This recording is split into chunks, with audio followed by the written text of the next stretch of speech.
O que é que a velha pirraça com o cristianismo não faz com o indivíduo, não é mesmo? Apareceu até o especialista em cultura pop japonesa aqui para dar aquela clássica bostejada acadêmica. Mas agora que a molecada já discutiu, vamos falar sério. É óbvio que essas cruzes em Ultraman são sim uma referência cristã, mas as perguntas realmente relevantes aqui seriam: até que ponto vai essa influência na série? O que isso nos diz sobre Ultraman? E, finalmente, o que isso diz sobre o cristianismo? A resposta certamente vai te surpreender.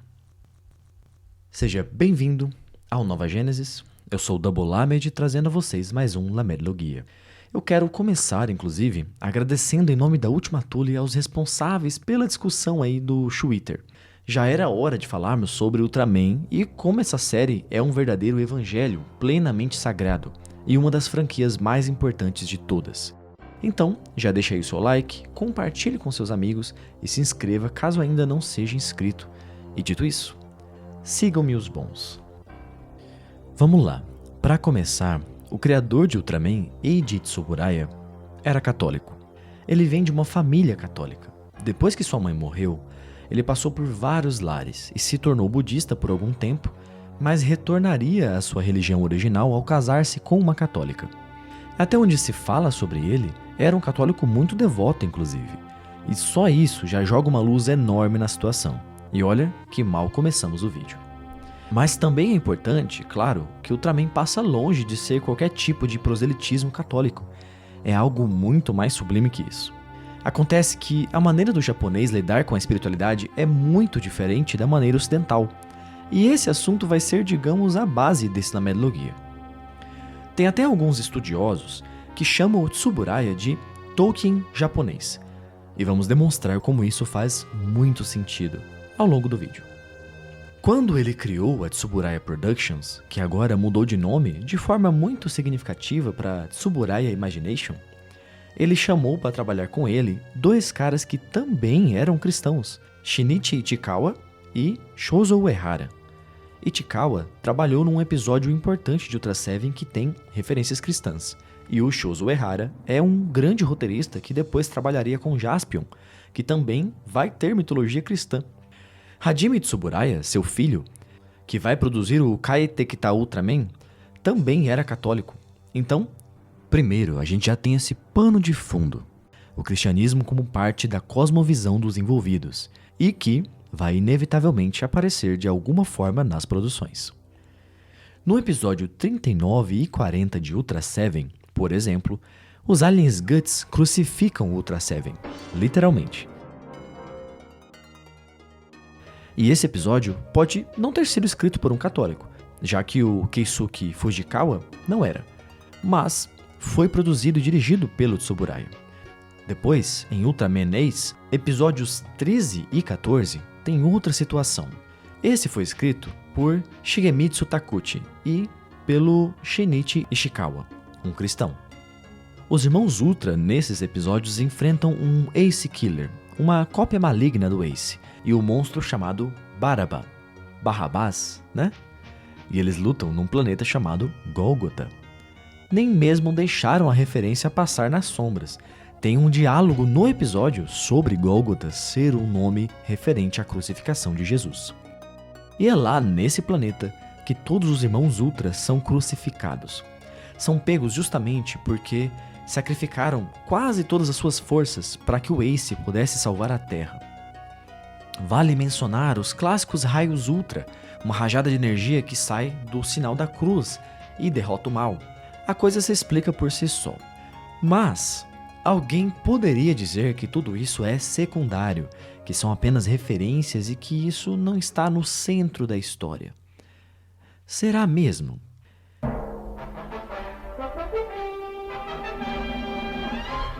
Vamos lembrar então do começo de tudo. Ultraman vem para a Terra perseguindo o monstro Bemular.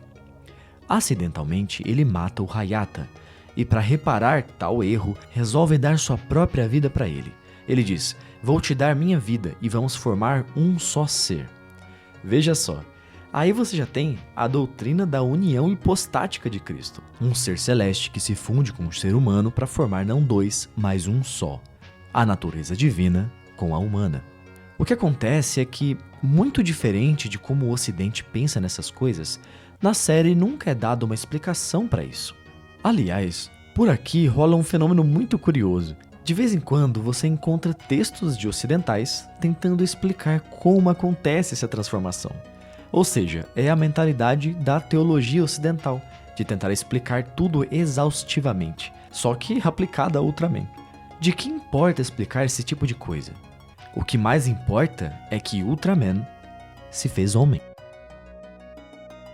Quando ele entrega a cápsula de transformação, o corpo do Hayata já estava morto, mas Ultraman podia ouvi-lo como uma voz na sua mente.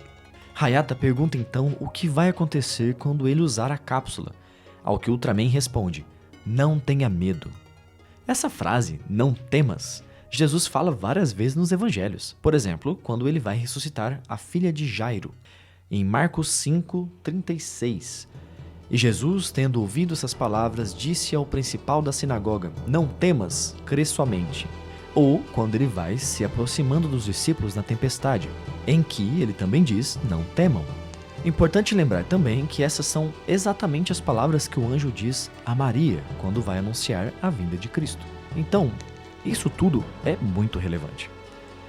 Depois, quando Hayata começa a lutar contra os monstros, tem momentos que são ótimos de se destacar. No episódio 33, aparece o alien Mephilas, e na luta dele com o Ultraman, ele diz que, se um único ser humano der a Terra para ele, a Terra vai pertencer a ele. Basta o coração de um humano entregar.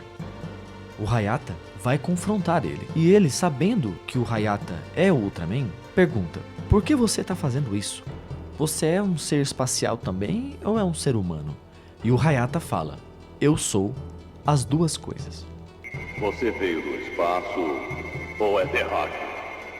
Eu sou ambos. No episódio 35, existe uma cerimônia budista para aplacar as almas dos monstros derrotados pelo Ultraman. Hayata pede perdão aos monstros. Ele diz: "Eu não tive escolha, tive que destruir vocês para proteger os seres humanos."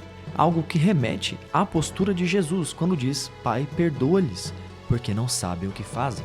Ou: "Amai vossos inimigos." Nesse episódio, quando ele se transforma, fica com o olho meio apagado, claramente pesaroso. Esse sentimento de misericórdia é essencialmente cristão. No episódio 39, ele é morto pelo alien Zeton. Isso acontece porque antes ele enfrentou os Balta, um dos grandes inimigos do Ultraman. E o plano desses vilões era levar o Ultraman o mais distante possível da Terra e atacá-la enquanto ele estivesse longe. Para se teleportar de volta, o Ultraman precisaria gastar metade de sua energia de vida. Ou seja, quando ele enfrenta o Zeton, ele já está muito fraco. Aí acontece o seguinte: quando ele morre, fica tudo escuro, e os seres humanos é que conseguem matar o Zeton. E quando o Zofi, outro Ultra da nebulosa M78, vem buscar o Ultraman, ele fala: "Você não pode ficar muito tempo na Terra, precisa ir embora." Então o Ultraman fala: "Se eu for, o humano que tá comigo vai morrer, porque minha vida pertence a nós dois." Nisso, o Zofi argumenta que ele já fez muito pelos humanos e que o Hayata iria entender. Ao que o Ultraman responde: "Eu já vivi 20.000 anos, a vida dos humanos é pequena, eu dou minha vida para ele." Assim, se não tinha ficado claro do porquê eles se uniram, nesse final deixa claro.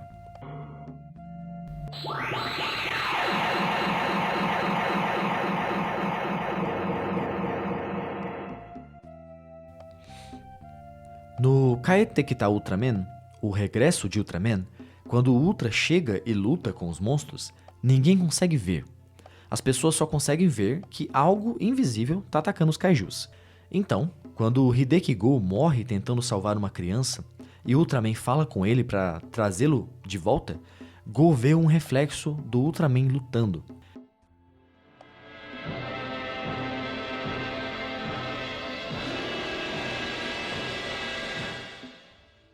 Algo similar também acontece no Ultraman Orb. No primeiro episódio, quando o Orb luta com o Zeton, vemos que o Orb é um ser feito de luz. Então, o que isso mostra é que os Ultras são literalmente espíritos, que só vão ter aquela forma física de fato quando se unirem aos humanos. Temos também em Ultraman algo muito similar à ideia cristã de pecado, mas não é chamado assim. A série que vem antes de Ultraman, Ultra Kill, originalmente se chamaria Unbalance, que significa desequilíbrio. E seria isso que provoca as aparições dos monstros e dos aliens. Há um desequilíbrio no planeta por conta das armas atômicas, por conta do egoísmo, da ganância, basicamente por ações e sentimentos destrutivos dos seres humanos. Inclusive, no episódio 23 do primeiro Ultraman, temos Jamila, ou Jamila, um monstro que eles descobrem que um dia foi um ser humano, mas que depois de ser abandonado fora do planeta, na época da corrida espacial, retornou como um kaiju. No Ultraman 8 de 1980, isso é bem literal. A maldade e o ódio no coração das pessoas gera monstros. Algo bem interessante é que o Ultraman 8 se transforma num professor, porque o único jeito de cortar o surgimento dos kaiju é reeducando o coração das pessoas. Esse também vai ser o tema de Ginga. Então, o que acontece é um desequilíbrio. O homem se desequilibra em relação à natureza e, por consequência, se desequilibra com o universo. Então, o universo, que é insondável, misterioso, de onde muitas vezes vem o próprio mal, esse é Deus em Ultraman. E o Ultraman é um enviado do universo, da Terra de Luz. Um enviado que reconecta os seres humanos com o universo e assim os reequilibra.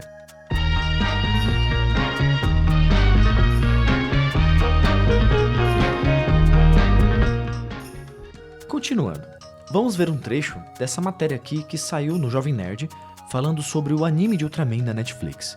E vocês vão ver algo muito interessante. Abre aspas. Para ser apresentado a uma nova geração de possíveis fãs, Ultraman teve que diminuir de tamanho. A humanização do personagem é um ponto crucial, tanto para atingir um público mais jovem, quanto para se tornar atrativo para pessoas de todo mundo, com as mais variadas culturas.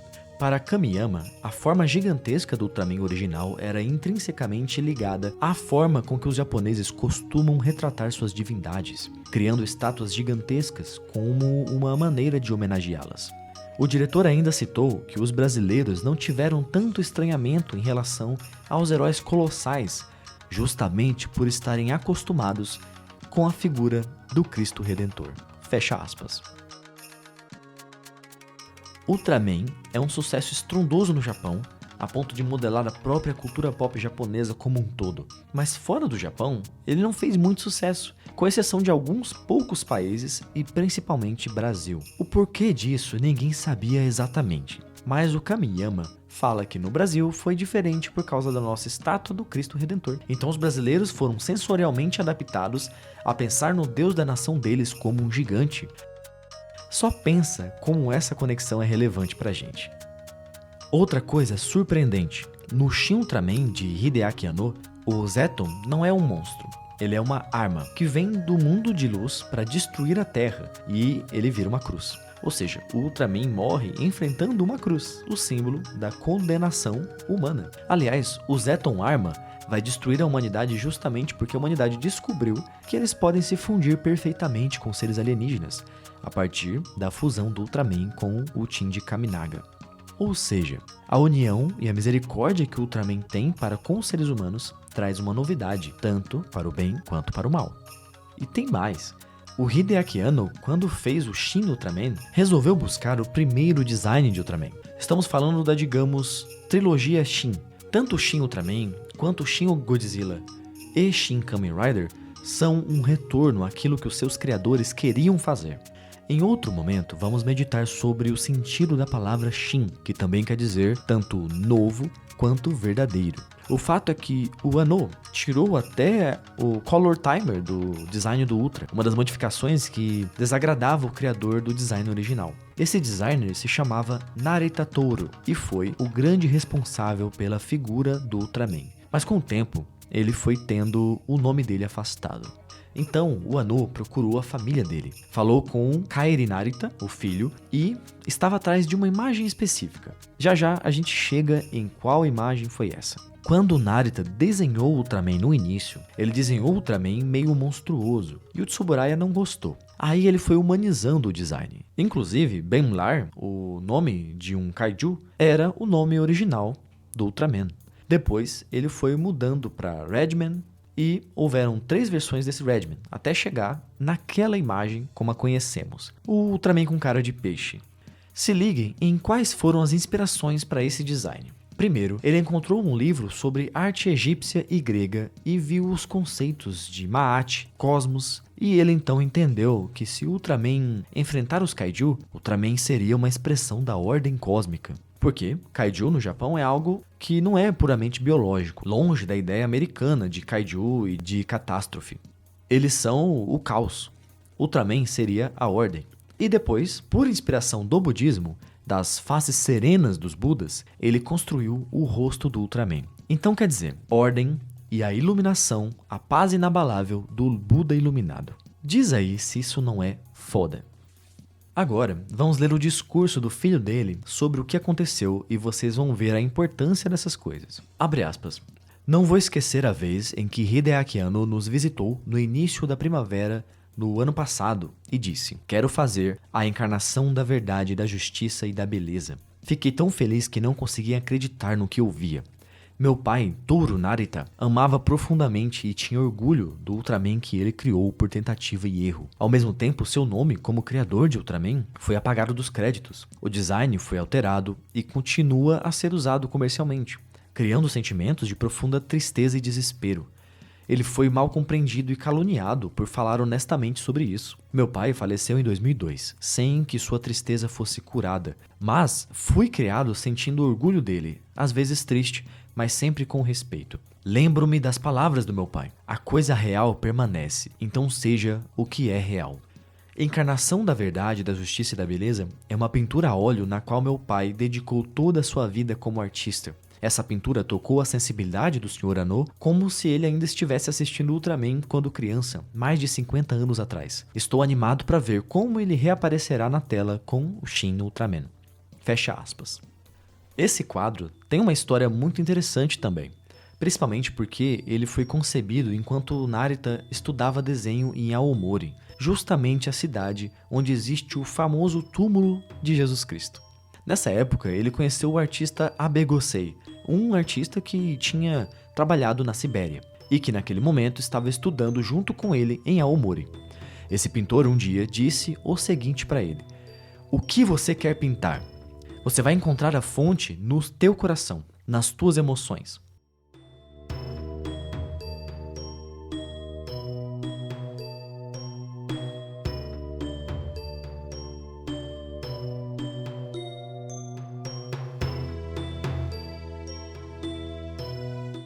O quadro foi fruto desse ensinamento. E repare, Shinjitsu to Seigi Tobi no Keshin, a encarnação da verdade, da justiça e da beleza. Encarnação te lembra algo? E beleza também é uma característica atribuída a Cristo, fruto de meditações, a beleza de Jesus Cristo. Simplesmente, Ultraman é religioso desde cada detalhe, desde essa pintura, que é basicamente o seu espírito. Um dos motivos, para além do nome dele ter sido afastado, que mais perturbou o Narita, é uma outra coisa que ele aprendeu com o Abe Gosei, que quando você esculpe ou pinta alguma coisa que você encontrou no teu coração, se ela for fundamentada nas emoções que você canaliza, então aquela pintura estará viva, no pleno sentido da palavra. Então, quando fala encarnação, não é da boca para fora. Ele está criando um ícone, assim como se dá a criação de ícones do cristianismo ortodoxo. Ele está encarnando o Ultraman nessa pintura. Por isso, Shin Ultraman é importante, e por isso foi tão adiado. É o mesmo evento da manifestação de Cristo. É como se essa pintura fosse o sudário. Ou seja, a coisa toda vai muito além de Ultraman fazer uma cruz com os braços. Ultraman não faz referências a Cristo. Ele é Cristo. E lembra que falamos sobre o Tsuburaya ser um Tolkien japonês? Vamos pensar mais sobre isso e vocês vão entender como tudo vai se amarrando. Tem uma frase do Tsuburaya muito famosa. Todo site que fala do Tsuburaya fala sobre isso. Abre aspas. Meu coração e minha mente são como eram quando eu era criança. Então, eu amava brincar com meus brinquedos e ler histórias mágicas. Eu ainda amo. Meu desejo é apenas tornar a vida mais feliz e mais bonita para aqueles que irão ver meus filmes de fantasia. Fecha aspas. Como quando eu era criança. Só pode receber o reino do céu quem for como uma criança, como Jesus fala em Mateus 19. O japonês internaliza o evangelho de uma maneira completamente diferente. O que o Tsuburaya fez ao criar Ultraman é o que a influência cristã provoca quando ela é muito profunda numa pessoa, exatamente como provocou no Tolkien. Por isso a comparação faz sentido. Veja que é a mesma coisa que aconteceu com Tolkien. Se você lê Senhor dos Anéis e Hobbit ou assiste Ultraman, você não tem os mandamentos ali como está escrito na Bíblia, mas o cristianismo está ali absorvido. É isso que precisa acontecer. Se Cristo não se fundir comigo, então eu não tenho Cristo. Ele continua à parte, separado de mim. Eu não comi a carne nem bebi o sangue dele. Então, não posso ser salvo e adquirir a imagem de Cristo. Ser conformado à imagem de Cristo, que Paulo fala, é isso. Tolkien foi e Tsuburaya foi. Apesar de ele ser uma grande influência para o Tolkien, não tiramos muitas coisas do Chesterton. Mas veja outro exemplo do que ocorre com quem tem a experiência mais direta e profunda com o cristianismo. Chesterton escreveu um livro chamado Ortodoxia, em que ele diz, abre aspas, as coisas em que mais acredito agora são as chamadas contos de fadas. Elas me parecem ser coisas inteiramente razoáveis. Eu conheci o pé de feijão mágico antes de ter provado feijão. Eu tinha certeza do homem na lua antes de ter certeza da lua. Fecha aspas. Os valores que aparecem em Ultraman são valores que não existiam no mundo. E, se por acaso existiam, não dessa forma que aparecem em Ultraman. O sacrifício, a misericórdia, a justiça, a bondade, essas coisas todas não existiam. Elas passam a existir depois de Cristo. Então, é muito mais profundo do que dizer, ah, tem uma cruz aqui. Não é por recitar a Bíblia que uma coisa se torna cristã, mas por absorver a mensagem. E eu estou enfatizando isso porque a maioria das pessoas não entendeu isso e tem dificuldade de entender.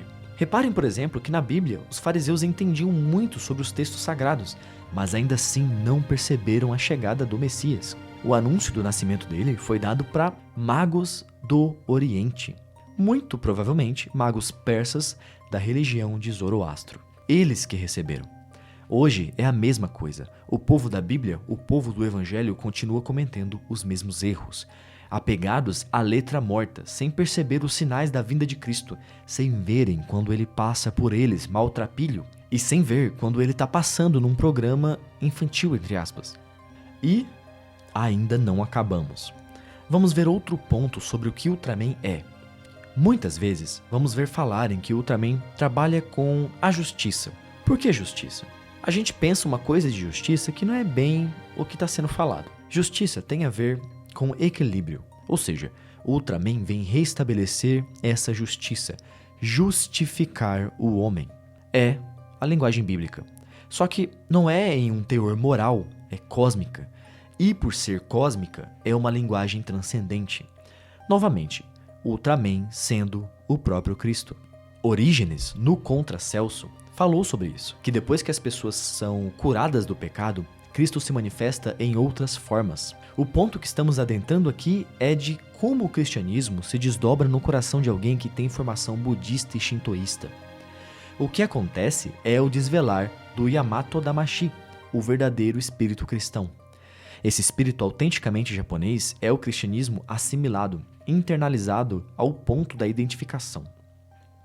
No final de Efésios 1, lemos assim, abre aspas, e sujeitou a seus pés, aos pés de Cristo, todas as coisas, e o constituiu chefe supremo da igreja, que é o seu corpo, o receptáculo daquele que enche todas as coisas sob todos os aspectos, fecha aspas. Em outras traduções, você pode ler, preenche, planifica, completa. Para além do Evangelho, podemos ler Jung. No livro Aion, Estudos da Fenomenologia de Si Mesmo, a gente tem um capítulo chamado Símbolos Gnósticos do Si Mesmo, ou do Self.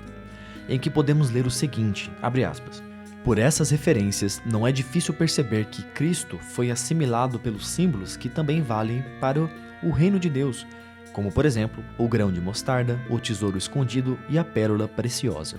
Naturalmente, houve sempre quem contestasse essa dissolução da personalidade de Cristo, não advertindo, porém, para o fato de que ela representa ao mesmo tempo a assimilação e a integração de Cristo na alma humana. O resultado aparece na projeção da personalidade humana e no desenvolvimento da consciência. Por isso, essas aquisições específicas se encontram seriamente ameaçadas agora na era do Anticristo, não só por utopias político-sociais, como principalmente e em primeiro lugar, pela hibris racionalista que separa violentamente a consciência de suas raízes transcendentes, propondo-lhe metas imanentes. Fecha aspas. Basicamente, Jung argumenta que tem um problema no apego à imagem de Cristo e que existe uma resistência contra a sua assimilação na alma humana e que justamente por esse processo não ter sido completado no Ocidente, que agora, na era do Anticristo, somos afetados com utopias políticas e com um racionalismo divorciado do transcendente. Em uma nota do trecho que li, Jung cita uma opinião de um teólogo que diz assim, abre aspas, Jesus é uma síntese e um crescimento, e a forma resultante é uma que conta sobre uma centena de forças que foram para a sua criação. Mas o interessante é que o processo não terminou com o fechamento do cânone. Jesus ainda está em criação. Fecha aspas. Eu trouxe mais essa citação para reforçar o ponto de Jung sobre a assimilação de Cristo na alma não estar completa. Mas será que isso vale para todos? Ou será que existem pessoas, ou até um povo inteiro, que completaram esse processo, tendo Cristo vivo em suas almas? A natureza de Cristo é plenificar as coisas, como eu li em Paulo. O Japão se tornou uma nação assim, que manifesta esse poder atribuído a Cristo. Japão não é um país propriamente de criadores, mas é um país de aperfeiçoadores. Eles melhoram tudo que chega lá, fazendo do Japão o destino de tudo. Japão se tornou uma terra crística, e é isso que quer dizer Jesus enterrado na província de Aomori. Significa que aquela terra é o corpo de Cristo, para onde tudo vai ser atraído, para ser transformado e plenificado.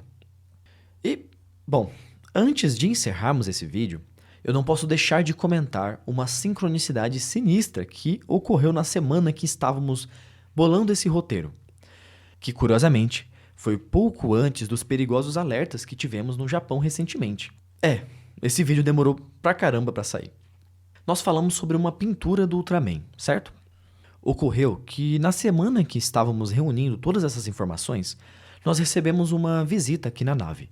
E essa pessoa pegou um mangá aleatório da nossa biblioteca e abriu numa página aleatória. E o que estava lá? Justamente uma pintura do Ultra Seven. E não é só isso. O contexto em que essa pintura aparece na história é muito importante. Eu não vou dar muitos detalhes, porque é um mangá do Gimel, e ele vai fazer um telecurso sobre ele, mas o mangá se chama Souboutei Kouasubeshi. E o que está rolando nessa cena é uma batalha artística, fora do tempo como o conhecemos, entre o protagonista, Takoha, e o vilão Deido. Um confronto de pinturas e de perspectivas sobre a arte. Deste confronto, inúmeros quadros vão sendo criados, e esses quadros vão formando uma parede que impede que essa coisa aí, que parece água, invada o mundo. Essa parada, na verdade, é um conjunto de milhares de entidades alienígenas, forças do caos que intencionam devorar o planeta. Curioso, não? Desenhos, e o Ultraman incluso, impedindo que alienígenas caóticos invadam a Terra. E não acabou aí. Anteriormente, nessa mesma semana, nosso capitão, Mestre Aleph Hofer, havia tido um sonho profético em que o mundo era consumido pelas águas. Ou seja, uma sincronicidade totalmente incrível. E daí também você entende quando falamos que essas obras de arte estão vivas. Elas literalmente falam com a gente o tempo todo. E talvez essa história também sinalize quem foi que impediu o desastre iminente no Japão. Quem tem olhos para ver, que veja.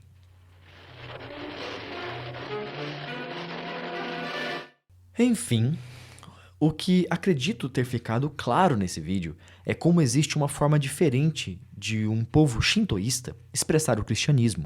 Tudo isso que eu trouxe aqui é o Ultraman sendo cristão, para muito além de fazer apelos a imagens verificadas como cristãs ou a dogmas. Isso é uma nação que assimilou plenamente o cristianismo, como mostramos nesse outro vídeo, Japão, a primavera do Deus de Israel. E para terminar, sabemos que é uma referência hermética, mas dedicamos esse vídeo carinhosamente ao ilustre Pastor João. Nosso capitão Aleph Hofer, por meio desse trabalho, oferece um vislumbre do evangelho verdadeiro, que infelizmente seus olhos estão fechados para poder ver.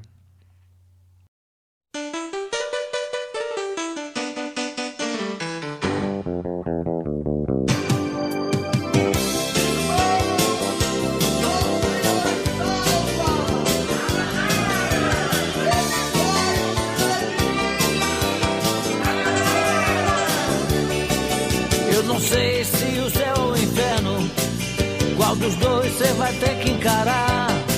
E foi pra não lhe deixar no horror que eu vim para lhe acalmar. Se o pecado anda sempre a seu lado e o demônio vive a lhe tentar, chegou a luz no fim do seu túnel, minha filha, o meu cajado vai lhe purificar. Pois eu transformo água em vinho, chão em céu, pau em pedra, cruz em mel. Pra mim não existe impossível, Pastor João.